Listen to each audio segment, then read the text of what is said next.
Hi everyone, I hope you are doing well.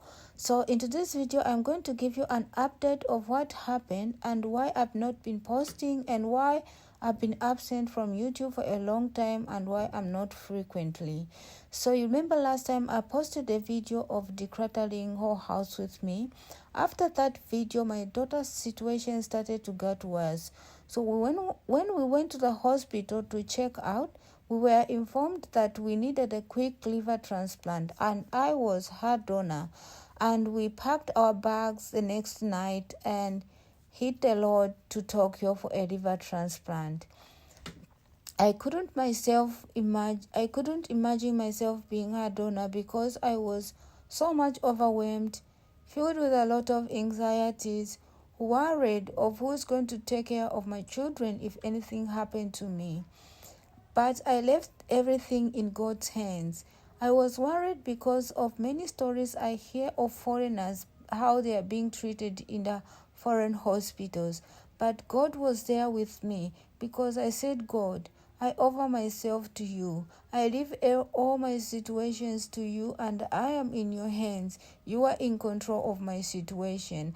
But before the liver transplant and before the surgery, we were informed that the surgery is going to take a long process.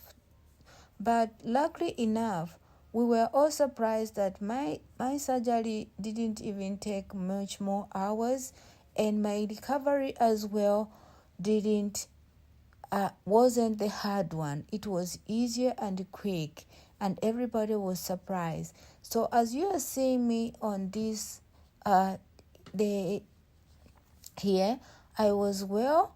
This was my 8th day after the surgery. I had some pain, but I could force myself to walk because I tell myself I have to be strong and I have to recover quickly.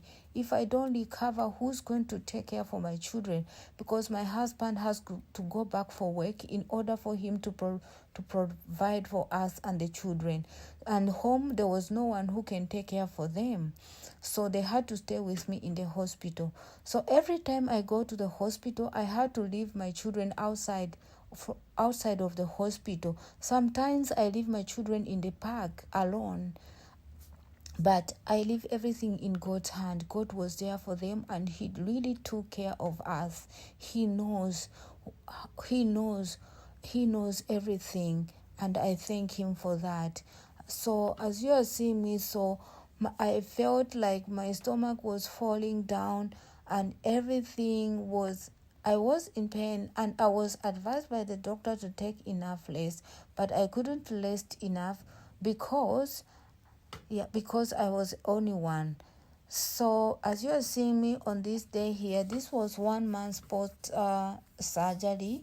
Like, I'm looking very strong, and everybody was surprised how strong and energetic I was looking, and I never got absent from the hospital. Every day I used to go visit my child. And for my daughter's surgery, it went well, but her recovery was not easy at all. It was very, very tough. I never thought we are going to make out on the hospital, like alive and well again. But by His mercies and His glory, we are here today, and I shall forever be thanking Him because of what He has done in my life. So in every situation that you are, God knows why you are in that situation, and He knows exactly how to get you out from that situation. Because every time my daughter was about to recover, the next day the situation started getting worse again. She went into 2 times rejection.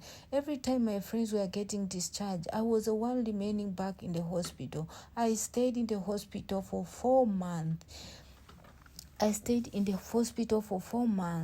But I just say God is a wonderful God, and He is there for me, and He's always been there for me, and I thank Him for that because I am alive today. It's because of Him. And I thank you guys, for those of you who have been praying for me, and thank you so much for the patience and supporting me on this YouTube channel, because I really love content creating, but my situation didn't allow me to do so. Everything was like so hard for me. So at the end of this video, I give a trigger warning for those of you who are sensitive, so you might skip this part. Thank you so much for watching, guys. I really appreciate your support.